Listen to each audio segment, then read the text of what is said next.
Arestado ang isang 48 anyos na magsasaka sa isinagawang operasyon ng pulisya sa Barangay Bagong Bayan, City of Ilagan noong ika-7 ng Abril.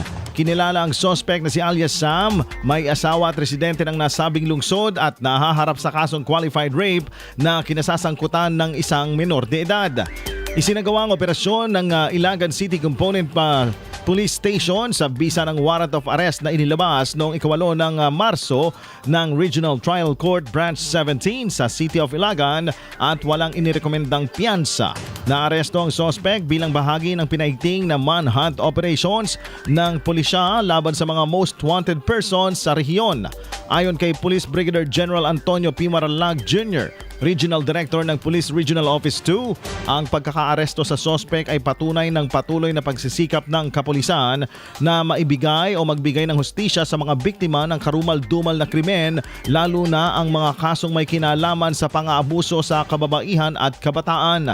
Dagdag pa niya, magpapatuloy ang pagpapaigting ng kanilang operasyon upang matiyak ang kaligtasan ng publiko at mapanagot ang mga lumalabag sa batas.